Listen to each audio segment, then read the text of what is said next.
तुला शिकवीन चांगलाच धडा या मालिकेच्या आजच्या भागात आपण पाहणार आहोत. अधिपती आणि ओंकार पोलीस स्टेशनमध्ये जाऊन भुवनेश्वरीची चौकशी करत असतात. मात्र तिचा काही शोध लागलेला नसतो. इन्स्पेक्टर साहेब अधिपतीला सांगतात की तुम्ही जो फोटो दिला होता तो आम्ही सगळीकडे सर्क्युलेट केला आहे. मात्र हवा तसा रिस्पॉन्स काही आला नाही. मॅडमचा काही शोध लागला नाही आणि ते ऐकून अधिपती काळजीत पडतो. तो म्हणत असतो की साहेब तुम्ही काही करा, तुमच्या कामाचा स्पीड वाढवा, पण लवकरात लवकर आमच्या आईसाहेबांना शोधून काढा. कारण आता रात्र होत आली आहे. त्या कुठे असतील, काय करत असतील काहीच माहीत नाही. आणि हवं तर कोणाला कॉल करायचा असेल ना तर तसंही सांगा, मी करतो. पण इन्स्पेक्टर म्हणत असतो की काही गरज नाही आहे त्याची. आम्ही आमच्या परीने प्रयत्न करतो, तुम्ही काळजी करू नका. सकाळपर्यंत नक्कीच आपल्याला काहीतरी माहिती मिळेल. आणि मग अधिपती घरी जाण्यासाठी निघतो. दुसरीकडे अक्षरा चारुहास सरांना म्हणत असते की मी मावशींसोबत बोलण्याचा प्रयत्न केला, पण त्यांना देखील काही माहीत नाही. मॅडम नक्की कुठे गेल्या असतील काय माहीत. आणि मग ती चारुहास सरांना असंही सांगते की मला वाटतं आपण आता मिसिंगची कंप्लेंट नोंदवायला हवी. तर चारुहास सर म्हणतात ठीक आहे, हवं तर मी जातो पोलीस स्टेशनला. पण तितक्यात अधिपती त्या ठिकाणी येत म्हणतो की त्याची काही गरज नाही आहे, आम्ही आधीच हे सगळं केलं आहे.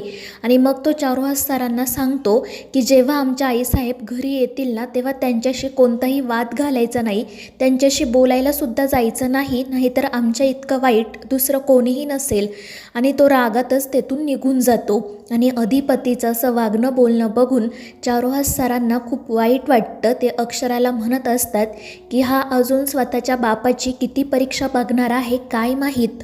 तर अक्षरा म्हणत असते की बाबा तुम्ही काळजी करू नका, आता जोपर्यंत मॅडम सापडणार नाहीत तोपर्यंत हे असेच वागत राहतील. तुम्ही जास्त त्रास करून घेऊ नका, आराम करा. आणि मग ती अधिपतीसाठी जेवण आणायला जाते. दुसरीकडे अधिपती ओंकार आणि रवीला कॉल करून सांगत असतो की रात्रभर आईसाहेबांचा शोध घ्या, जर काही माहिती मिळाली तर लगेच मला सांगा, मी जागाच आहे. तितक्यात मग अक्षरा जेवणाचं ताट घेऊन त्या ठिकाणी येते.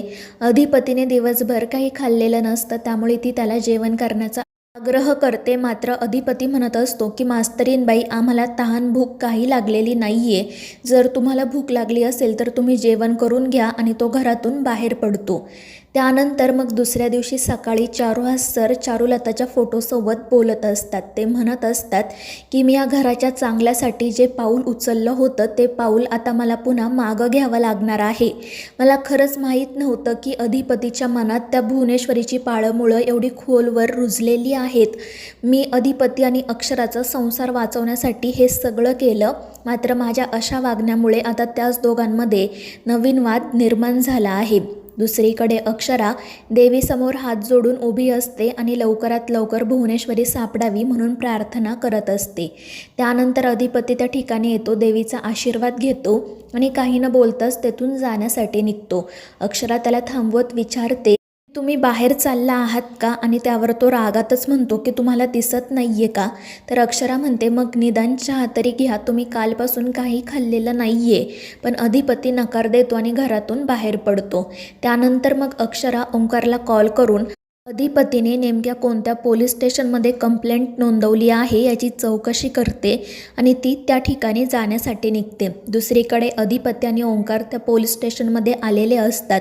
अधिपती इन्स्पेक्टर साहेबांना विचारत असतो की तुम्हाला आईसाहेबांबद्दल काही कळलं का. आणि त्यावर ते दुसऱ्या एका हवालदाराला विचारतात की रात्री तुझ्याकडे कोणती तरी इन्फॉर्मेशन होती ना.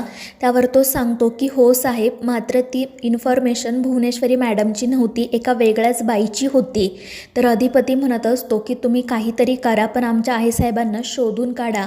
मात्र त्यावर तो हवालदार म्हणतो की आमच्याकडे काय फक्त तुमची एकट्याचीच केस आहे का, इतरही केस आहे, आम्ही बाकीची सगळी कामं सोडून तुमचंच काम करायचं का. आणि ते ऐकून अधिपतीच्या तळपायाची आग मस्तकात जाते. तो खूप चिडतो आणि त्या हवालदाराला सुनावतो. ओंकार आणि ते इन्स्पेक्टर साहेब अधिपतीला समजवण्याचा, शांत करण्याचा प्रयत्न करत असतात. पण तो खूप चिडतो आणि त्या हवालदाराला म्हणतो की असं कसं बोलू शकतोस रे तू, निदान उपकाराची तरी जाणीव ठेवायची ना. तुझ्या धाकट्या भावाच्या लग्नाचा सगळा खर्च आमच्या आईसाहेबांनी केला होता ना. आणि ते ऐकून तो हवालदार खाली मान घालत अधिपतीची माफी मागतो. पण अधिपती खूप जास्त चिडलेला असतो. तितक्यात अक्षरा त्या ठिकाणी येते. ती अधिपतीला समजावत शांत करते आणि पोलिसांवर आपण विश्वास ठेवू असंही सांगते. त्यानंतर मग ओंकार अधिपतीला बाहेर घेऊन जातो.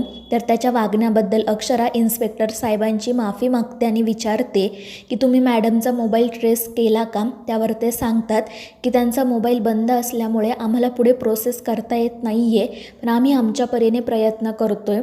आम्ही लवकरात लवकर त्यांना शोधून काढू. आणि मग अक्षरा तेथून बाहेर पडते.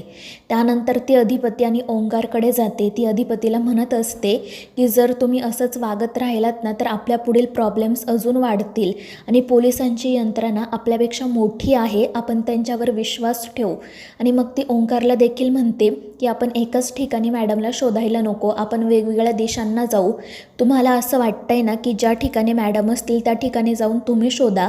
ती अधिपतीला सांगते की तुम्ही फॅक्टरीमध्ये जा, तेथील सगळ्या स्टाफकडे चौकशी करा आणि मॅडम तुमच्याशी आजपर्यंत काय काय बोलल्यात, कोणकोणत्या नातेवाईकांची नावं घेतलीत ते सगळं काही आठवा, त्यांच्याकडे चौकशी करा.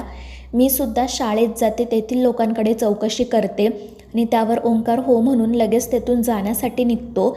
तर अक्षरा पुन्हा एकदा अधिपतीला समजावते की मला माहिती आहे मॅडम तुमच्याशिवाय जास्त दिवस राहू शकणार नाहीत, त्या लवकरात लवकर सापडतील, पण आपण फक्त शांतपणे विचार करून त्यांना शोधूयात. आणि त्यावर अधिपती हो म्हणतो आणि फॅक्टरीत जाण्यासाठी निघतो.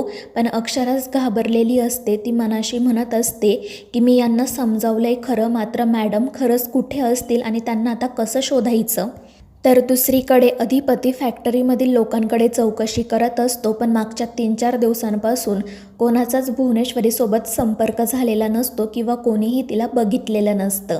तर इकडे अक्षरा शाळेत जाते आणि ती फुलपगारे सरांना मॅडमबद्दल विचारते, पण त्यांना देखील काहीच माहिती नसते. पण ते अक्षराला विचारतात की नेमकं झाले तरी काय, आणि मग अक्षरा त्यांना घडलेला सगळा प्रकार सांगते. दुसरीकडे अधिपती घरात येतो आणि मग तो धनाजी आणि रखमाकडे भुवनेश्वरीबद्दल चौकशी करतो. पण त्या दोघांना देखील काहीच माहिती नसते, त्यामुळे त्याची काळजी अजूनच वाढते. आणि मग तो भुवनेश्वरी ज्या खुर्चीवर बसायची त्या खुर्चीकडे जातो.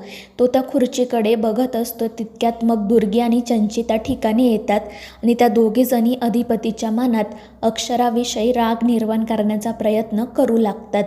दुर्गी म्हणत असते की खरं तर ताई कुठे असेल काय माहीत, अशा वातावरणात ती कुठे राहत असेल, काय खात असेल. तर चंची म्हणत असते की खरं तर या सगळ्यात ना अक्षराची सुद्धा चूक आहे, तिने अधिपतींसोबत असं वागायला नको होतं. मावशी तिला किती कॉल करत होती, तिने अधिपतींना सांगायला हवं होतं. पण त्यांचं असं बोलणं ऐकून अधिपती अजूनच चिडतो आणि त्या दोघींवर ओरडून त्यांना तेथून जायला सांगतो. आणि मग तो त्या भुवनेश्वरीच्या खुर्चीजवळच बसून राहतो.